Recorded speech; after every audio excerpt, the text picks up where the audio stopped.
Welcome to Better Sex, where you get the information and inspiration to create and enjoy your best possible sex life. Join your host, sex therapist Jessa Zimmerman, as she brings you expert guests, helpful tips, knowledge, and strategies to improve your intimate relationships.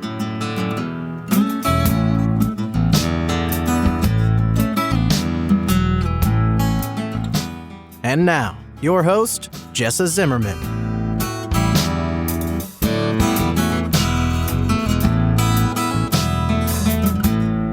Hey everybody, welcome back for another episode of the Better Sex Podcast. This is Jessa, and I'm so glad you're here with me.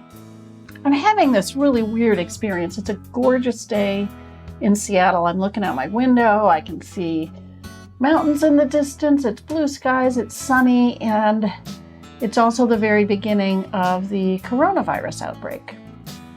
And it's one of these things where I'm not sure where life is going from here. You know, where are we at the tip of an iceberg, or the tipping point, or on the verge of life being completely different? And here I am recording a podcast today and interviewing somebody in one situation, and by the time this episode comes out, life could be very, very different.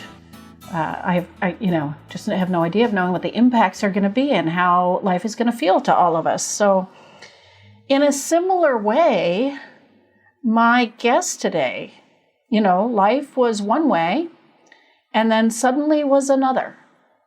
And it strikes me that this can happen. Of course, this can happen to any of us at any time. We never know what's going to happen. And the phone rings and we get some news, or we go to the doctor and we get some news, or whatever happens in life turns on a dime. And it's really challenging to be out, not knowing when that's going to happen or how things will evolve. So my guest, Kim Castelo, is a fellow sex therapist here in Seattle that I've known for a while, and she has MS. And it came really suddenly for her. Doesn't always happen that way, but for her, it was really a dramatic onset. And her life was different very quickly. And luckily, her treatment's been quite effective at keeping it at bay and her in remission, but she never knows when life is going to change. And she works with a lot of people with MS as well. And she does actually a lot of work with MS advocacy, working with physicians and things, trying to increase a conversation about sexuality. Because as she's going to talk about, sex is a huge part of our quality of life. And it's really, really important to stay connected to that in ourselves and stay connected with our partners as we're facing a disease like that. I hope you get a ton out of the episode. I think all of the concepts and the conversation are relevant, whether you have MS or not, whether you've got any sort of limiting disease or not. These are really important ideas to keep sex front and center and valued in our lives together. Thanks for being with me.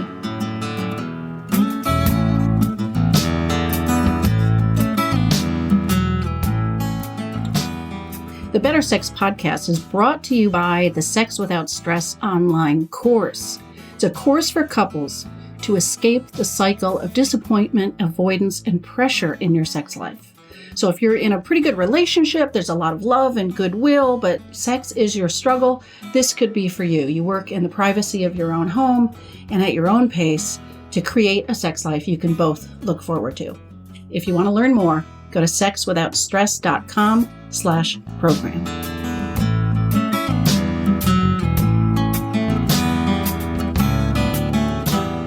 Kim, thank you so much for being on the show with me. Thank you so much for having me. Yeah, I'm really glad we finally get to do this. We've talked about it for a while, and I'm glad it's happening. Oh, me too. I'm so very excited. Could you start just sort of by introducing yourself and why you are my guest today to talk about this? Yes. So I am a marriage and family therapist, and I'm also a certified asexual sex therapist. And I have MS. I've been living with multiple sclerosis for 13 years. Okay. And so when my daughter had just been born, it's been about 6 months after she was born, I stopped nursing. And I totally went numb on the left side of my body. I couldn't hold a pen. I couldn't walk. I couldn't swallow my own saliva. Oh my gosh. it was pretty scary. So I thought was having a stroke, but So actually, this was a sudden thing. This was not a gradual kind of creep yeah, up. It was no, just this like, was sudden. okay, And then I picked up my daughter and I almost dropped her because wow, I just had lost all control.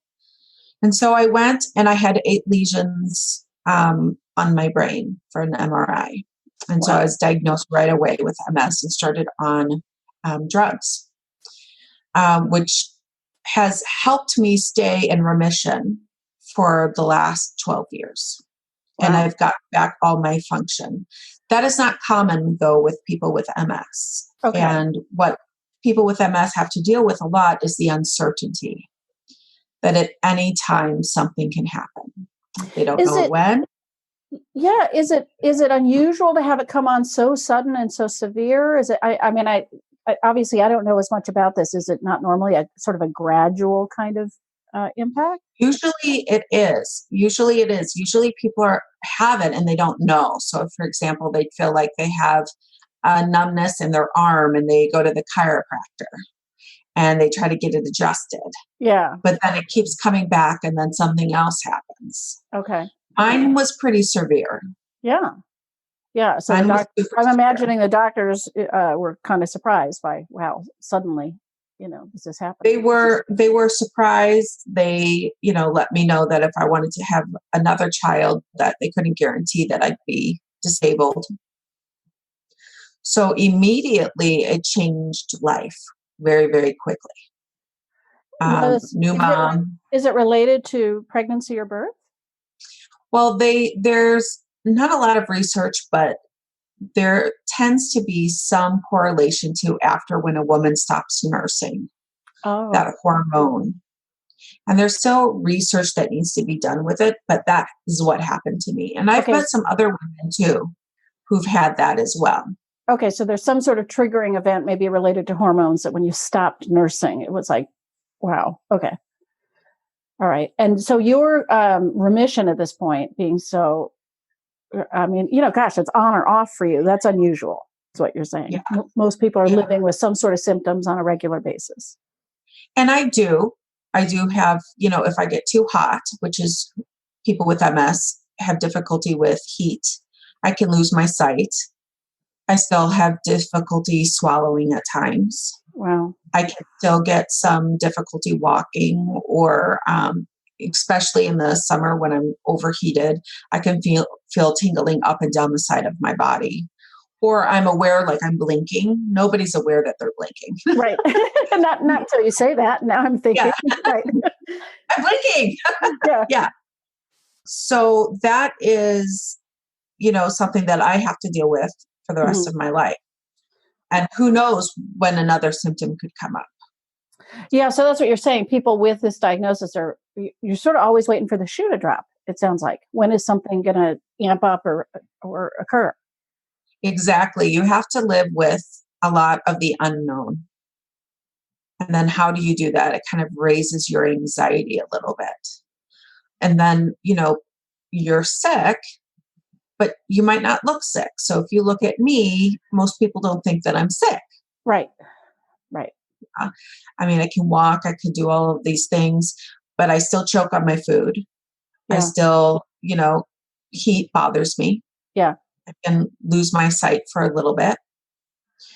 Not everybody is in a wheelchair, but that's the fear. The fear is this is where we can end up, and it's going to alter our quality of life.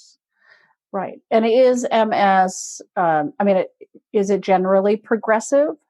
It depends. There's several types. So there are types where it's very progressive and people get rapidly decline. And then there's other kinds, like with what I have, is that I have what's called an exacerbation. And then there's a remission, and then another exacerbation. Mm-hmm. So it all depends. It kind of shows up differently for everybody. Right. The great thing is they have great drugs out there now. Okay. That really hold things at bay. So really, for anybody who has MS, really work very closely with your neurologist. There's a lot of help out there, some really good studies now. But they have side effects. Yeah, I was going to ask about, specifically, I want to be talking to you about the impacts on sex, sexuality, relationships, because obviously this has got a huge impact on life and anxiety, and people's first concern needs to just be about their health, you know. Yeah, But what absolutely. are the impacts on sex, and then do the medications also have impacts? Like, what are we looking at in terms of impact, in your intimate relationship? Well, the big thing is that a lot of people who have MS are depressed because Oh, of that unknown and also because it attacks our brain, right? yeah, Depending on where it attacks can affect on not only how we function and how we see things, but how we process and depression and things like that. So a lot of times doctors will put us on an SSRI. okay, An SSRI for depression, like Zoloft, Paxil, Prozac, things of those sorts, are wonderful for our brain, but they do have a side effect of low libido. right, Okay, so that's whether we have MS or not. People who are on SSRIs are going to battle, possibly, right, if it's going to affect their libido. right. The other medications don't necessarily that I know of affect libido, but what affects more is fatigue. Yeah, So fatigue is the biggest part that people complain about with MS. I'm tired, I'm exhausted. The second one is sexual dysfunction. of So what type?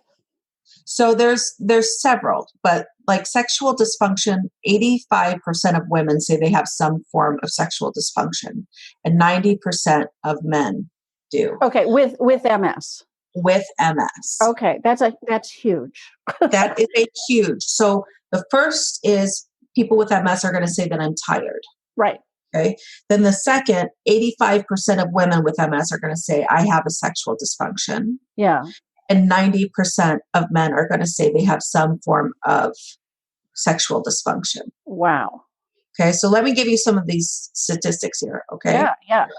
For women, 37 to 45% have difficulty reaching orgasm. 37 to 45% of women have Right. trouble orgasming. Right. 36 to 48% decrease in vaginal lubrication. Right. 24 to 47 experience a reduce in genital sensation. I can't feel my clitoris. I can't feel my labia. Right. All of that is numb. Yeah. Okay. Related potentially then to difficulty reaching orgasm, right? Correct. You can't receive the stimulation. Yeah. And then 31 to 74% experience decreased libido. Yeah. 74%. Now that's with women.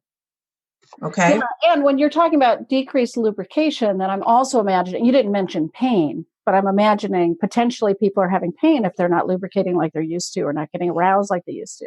And pain is not only in the vaginal area, pain is also within their body. For example, there's a Right. lot of spasticity issues, so it becomes very tight, and their inability to move their legs as much.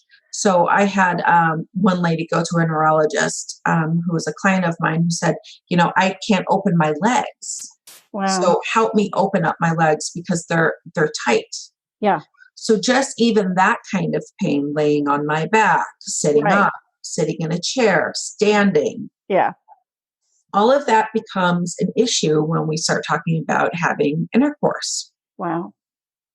Those are huge numbers. Huge. Let me tell you about the men. Are you ready? I'm okay. I'm holding on. Hold on here. Up to 75% of men have trouble maintaining an erection. Yeah. 18 to 50% have ejaculation difficulty. 37, anorgasmia. 37% of men cannot have an orgasm. Wow. 39% is a decrease in libido. Now, we don't have statistics, or I don't, on people who have bowel movement issues because MS affects everything, right? Right. Right. So we might not have those statistics because people either were not asking or they're embarrassed to say Yeah. that I lose my bowels during intercourse, and I don't want to go there. Yeah. I mean, I talk a lot in my, like in my book, my podcast about sexual avoidance because, Yeah. when sex is hard, of course we avoid it. I mean, and you are bringing up a whole range of kinds of things that get people avoiding intimacy with their partner, Absolutely. that are creating challenges like that. Yeah. And losing your bowels would be one of those things, like, right? This is not something we. That is huge. And the other thing that is, it's really hard when the disease progresses, or even not, when your partner becomes your caregiver. Yeah. That's a whole other issue, isn't it? Right now, That's a whole other issue. Yeah. Right. I got to remove my hat from the caregiver role to be a lover. Yeah. Okay. Yeah. And so many people just avoid this topic when it comes to multiple sclerosis and sex because there's so many hurdles. Right. And do you know, I mean, the statistics that you just gave me, which again, I'm still sort of stunned by how high those numbers are those for MS alone, or is that, sort of on the SSRIs that you might be on? I mean, no, these are MS alone. Okay. And then if you add SSRIs, sex could become even more difficult. Yeah. Potentially. Even more difficult. Yeah. This is just MS related. And there's more studies that are being done. The University of Washington, the MS Center, has another whole bunch of studies going on right now about sexuality. There's just not a lot. Yeah. Because again, the medical community is going to be concerned about, can you walk? Yeah. Can you function? Yeah. And my big push to the medical community, which I've talked to them, at conferences and things like that, is quality of life also is about sexuality. Right. Right. There's something about touch. There's something about connection that changes our brain to have us be able to deal with difficult situations. I know, you know this too, right? Sex can be the first thing tossed out of the conversation with all kinds of illnesses, right? Or with aging, nursing homes or whatever, right? It's as if this part of us is optional or expendable instead of just essential, It is so I mean, this is a non-negotiable for me. Yeah. If I'm going to live a healthy, happy life, if I'm going to be able to deal with the uncertainties of this disease, having connection with my partner is a non-negotiable. Yeah. Yeah. But for many, they just say that it isn't negotiable. Right. There's so many things that are holding me back from being intimate. There's so many fears. There's so many insecurities. Right. Right. And I'm imagining now, I have, knock on wood, I have not received some sort of diagnosis like this where I'm living with something chronically, for the rest of my life. But I kind of imagine there's a phase when you first get this news, or if your disease ramps up, that there are these adjustment periods. Your brain goes to survival and prognosis and treatment, and and then you can maybe get the space to be like, oh, wait, now how do I maximize my quality of life and my sexuality with my partner? Yeah. There are a lot of support groups for those of us that have been newly diagnosed, because it is very frightening. I didn't know anything about MS. I thought I was going to die. Yeah. I was like, oh my goodness, I'm going to die. I'm going to leave my husband with this child. I'm never going to see my child get married and, dance with her on the dance floor. I'm not going to see any of that. I thought, I'm dead. I'm not dead. Yes. And I have, MS does not kill us. We die usually from other complications, but it does hinder. Right. And it does, I had to come to terms with that I might be rolling Katie down the aisle. Yeah. In a wheelchair. Yeah. Instead of walking her down. Right. And that, I was 30, devastating. Yeah. Absolutely world-shaking, devastating. Yeah. So there is this process of grief where I thought for sure they got the x-rays mixed up, the MRI. I mean, I was for sure that was not my brain with all those lesions. Wow. So that, Kubler-Ross's process of grief, of denial and anger, and I went through all of it. Bargaining, right? All those different stages. Yeah. I was like, God, I will do whatever you want me to do if you just heal me. Yeah, I was there. Yeah. Yeah. And what got me through was love for my partner. Yeah.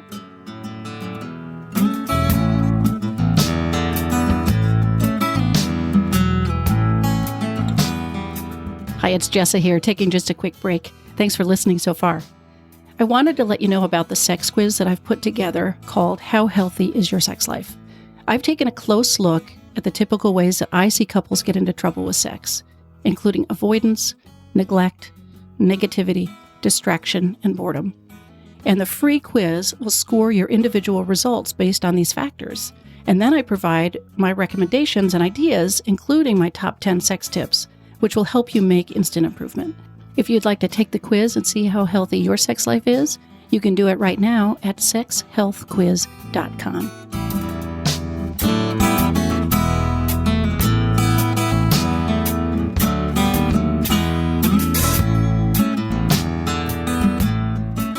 I know that part of what you want to talk about is advocating for yourself in your medical, with your treatment providers, right? So maybe you could speak to that, but also how much help can they be around sexual functioning? I really want to talk about what do people do? And obviously people's symptoms are all over the map, what part of their brain is being affected. But, if we could get into some of the tips or ideas or support for people in terms of how to maximize their sexual connection with their partner.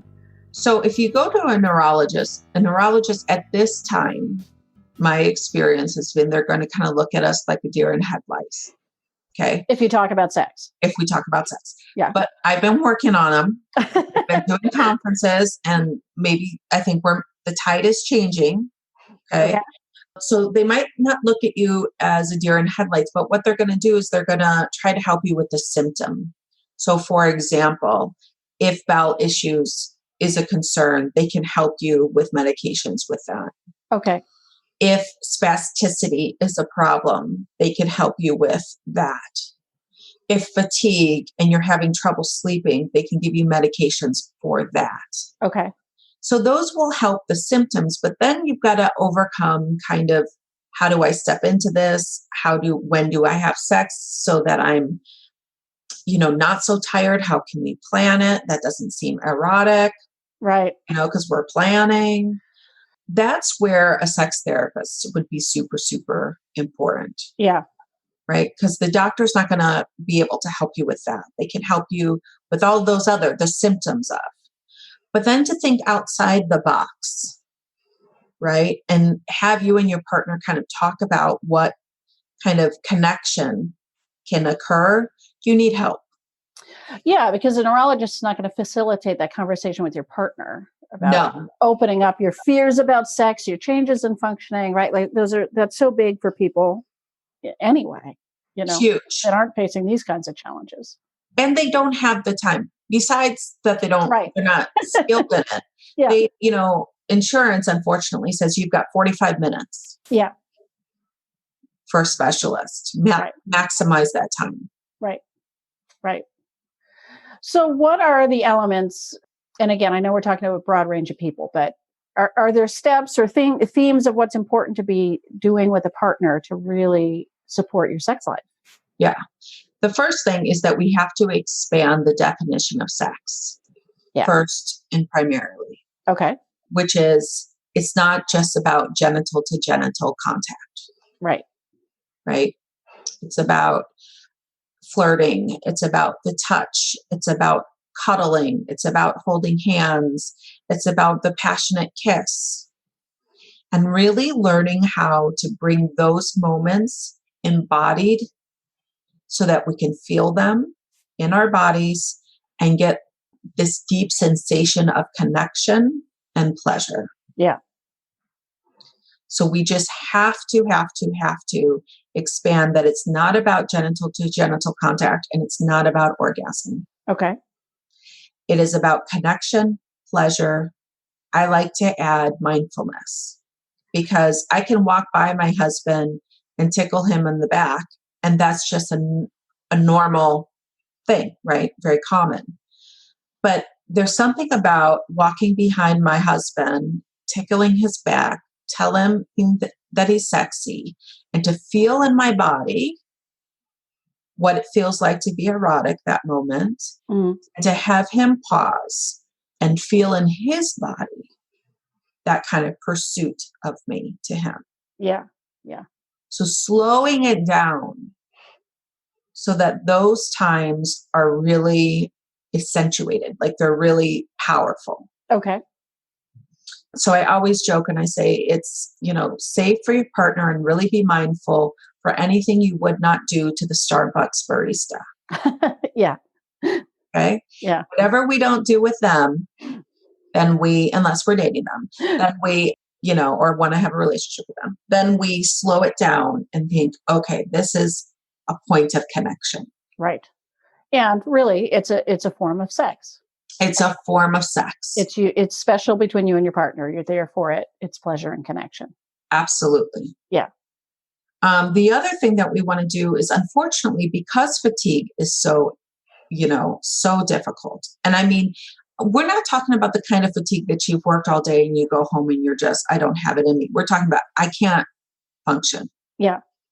Like it takes everything for me to get to the bathroom and back. That kind of thought feeling, Right. Right. So we have to plan. We have to plan for the times that we feel most alive. Is it the morning? Okay. So you're sort of accommodating to when is my energy highest? When am I the least fatigued? Correct. Okay. And a lot of people bristle with this because it becomes not organic. Yeah. There's a grief with that. Right. But it's not only people with a chronic illness that that really need this advice, right? Like I talk to people all the time that just have 2 jobs and children, and it's like it's not happening spontaneously. It's like you do have to intentionally create these windows of opportunity. Absolutely. Yeah. You have to put it on the calendar sometimes. You have to say Friday night or Friday afternoon at 2 is our sexy time, Right. You have to schedule it, and that's okay. Okay. And that's okay. Yeah. So where is that happening? When am I tired? When am I not? When can I maximize, connection? Okay. Now, again, I'm not talking about genital to genital connection. Yeah. I'm talking about making out, filling each other up, giving each other sexy massages. Okay. Okay. If some form of penetration or genital to genital contact occurs, awesome. But that's not only what I want to focus on. Right. And then the other thing we really want to do is be able to talk about what comes up for us, our fears. Yeah. Okay. So if I'm hurting, the last thing my partner's going to want to do is have sex with me thinking that he could hurt me, right? Right. So being really honest about those kinds of conversations. I am sore, but if you rub me here, maybe that would help. Or let's put a heating pad. Yeah. And kind of working together to try to make it a great experience for the both of you. Yeah. And then I'm thinking about, even if our genitals don't respond the way they used to, there's trouble getting aroused or keeping an erection or something like that, doesn't necessarily mean we can't feel things. I mean, I know that sometimes you can't feel things, but there could be things that are pleasurable that we might do with body parts, even if it stops short of what we used to do with them, right? Exactly. Like we don't have to write off our genitals if we would like to share them and play with them. Absolutely not. Yeah. And in fact, it's really healthy to keep doing that. We want blood flow to go down to our genital areas. Yeah. So solo masturbation, partnered sex, or anything like that, any kind of stimulation down to the genital area is healthy. Yeah. We want to keep, besides that it's fun and it's great for our self-esteem and our mind and all of that stuff, we want to keep blood flowing. Right. Keep those tissues supple, movable, blood flow. Thriving as much as you can. Right. And so we're talking a lot about partnered sex, but, also those that are single, this is super, super important to not be afraid to masturbate. Yeah. To enjoy that kind of part of you. Right. Because it helps with mood, because it helps with self-exploration, because it gives blood flow to our genitals. All of those are great. Right. Right. right? So if we're not partnered with MS, that's an important aspect to a healthy life as well. Yeah. Yeah. Well, and I usually, I make the point too that it's also wonderfully healthy to masturbate if you are partnered, right? It's not one or the other. It's like, yes. Yeah. It's and. Right. Right? And yes. So masturbation should be done all the time. No matter what. So you're getting to your job and things like that, right? Yeah. What kind of advice do you give couples, or how do you talk to them if generally one person has MS, the other person may not have any sexual dysfunction, right? Their body is ready to go. Like how do you talk to people about bridging that gap? If I can't have genital contact, I can't have intercourse the way I used to or whatever, but my partner really is ready. How do you facilitate that conversation about how people can still share sexuality? First, I allow space for grief. I think it's super important for grief to happen, because once grief is there and can be held, then you can move on to problem solving, right? So we comfort each other first and then we problem solve. Yeah. So once we've comforted each other and we've made space for that, then what we find out is that the person who does not have sexual dysfunction actually probably has had the best sex, can have the best sex they've ever experienced, because they're opening up their mind to different avenues, right? Mm-hmm. They're not just saying it needs to look one way. Yeah. They're exploring, they're willing to change, they're willing to try something new, they're willing to think outside the box. All of that is very exciting, super arousing. Yeah. Right? So if we can frame it with that, like, yes, it's going to look different. And there's a grief with that. And we're going to think outside the box. We're going to have 1,000 things that you guys can do together. You're going to have the best sex of your life, because it's not just going to be about orgasm. It's going to be about a daily erotic playfulness. That is a big one for me. Yeah. Like, how am I today erotically being playful with my husband? Okay. It is, for me, again, it's a non-negotiable for me. Yeah. Okay. It can be with words. It can be with touch. I use all the senses. How can I be playful erotically towards my partner? Mm-hmm. And so that kind of life where you are totally embodying eroticism, whatever it looks like, and you're making space for it, is like the best sex on the planet. I was going to say, it's really striking me as such an opportunity. Obviously, it's got to be a hard diagnosis to receive and a hard thing to live with. And yet you're really invited to sort of rethink all of this, right? And I'm thinking of all the clients that I work with who are not thinking, how can I be erotically playful today? Yeah. And everything works fine, but this is just not the, it really invites people in there to, how do I really prioritize this and embrace this and maximize this? Yeah. And most people, I talk about it a lot in my practice. I call it simmering.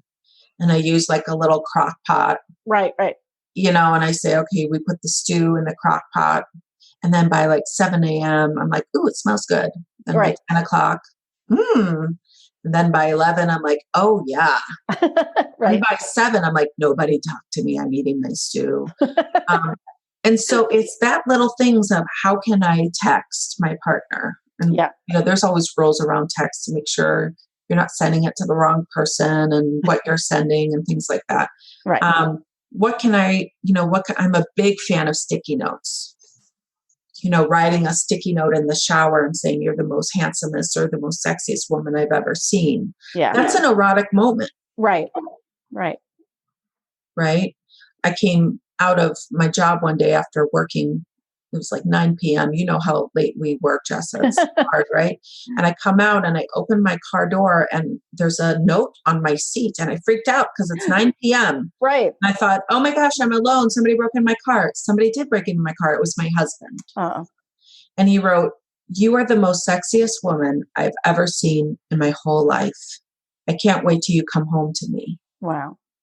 Okay. So he was driving by my office, saw my car, stopped, wrote me a note. So Yeah. those are simmering moments, right? Right, right.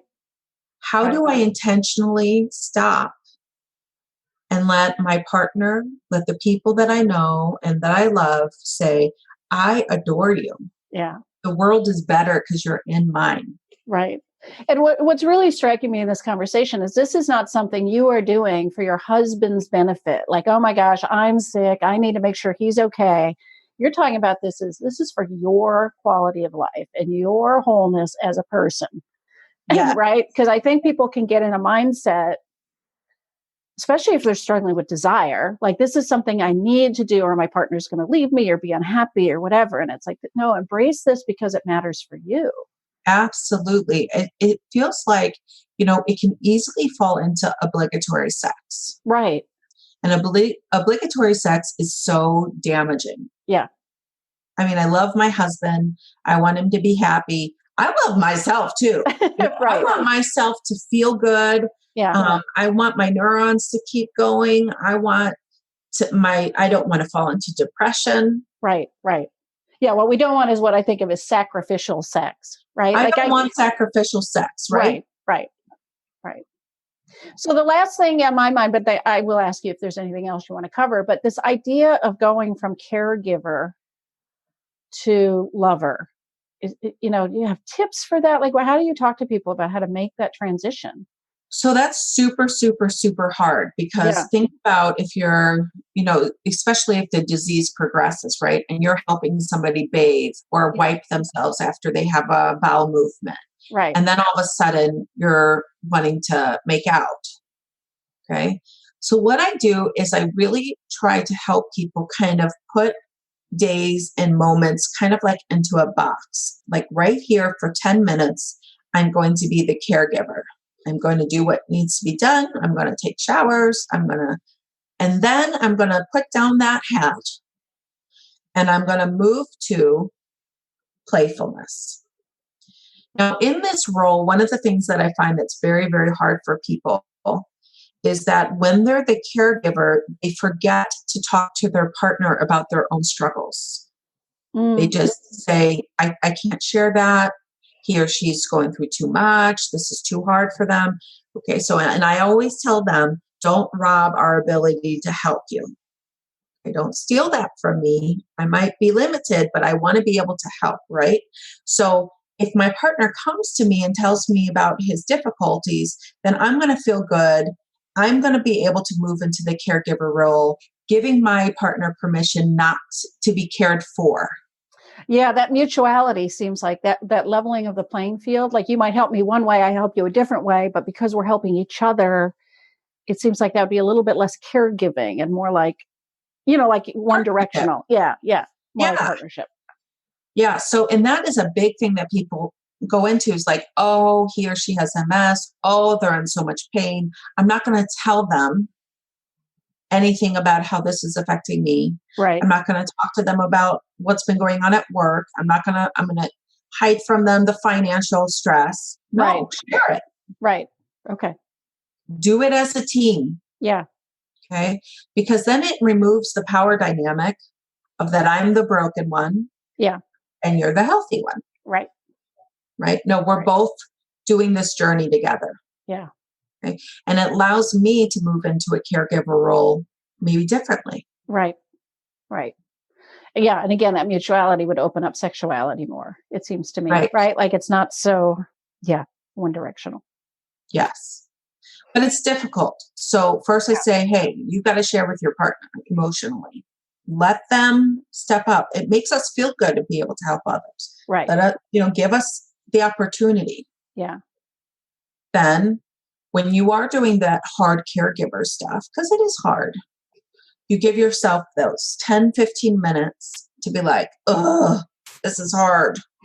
And then allow yourself to just let loose and have fun. Yeah. Okay. So kind of splitting that up. Right.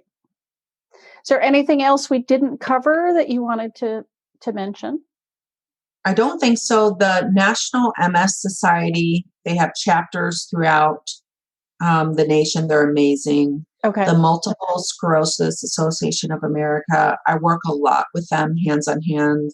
They can give you free healthcare stuff, like, for example, cooling vests in the summer so that you can keep your body temperature cool. They'll give you that stuff for free. Oh, wow. Okay. They'll also pay twice a year for an MRI.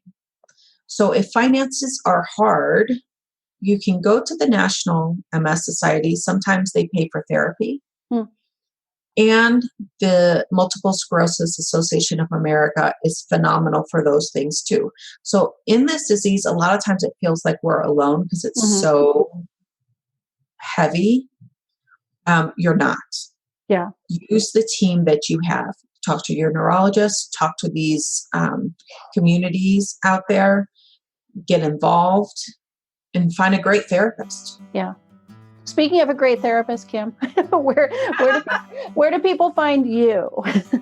Well, I'm in Seattle, and I'm in Lake Stevens, and you can find me at Healing Moments Counseling. Great.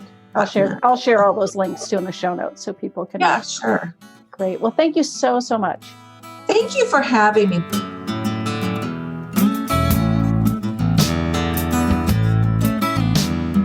You've been listening to Better Sex. Please visit our website, bettersexpodcast.com, for show notes and additional episodes.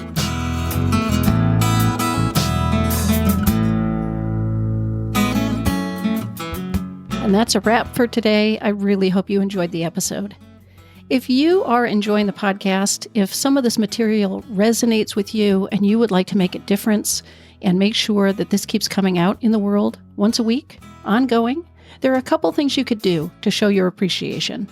The first would be to go to iTunes and rate and review the show. That really helps us be found by new listeners when you review the show on iTunes. You can find a link at bettersexpodcast.com/iTunes. The other thing I want to invite you to consider is becoming a Patreon. For a small monthly pledge, you get some benefits.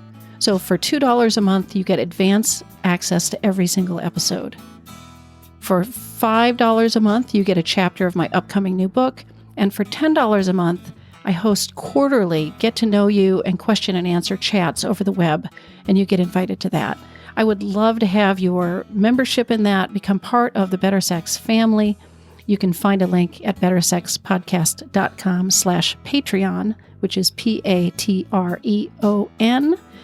Again, thanks for listening. I'm glad you're here. Feel free to comment, ask questions, get in touch. I'd love to hear from listeners. Thanks.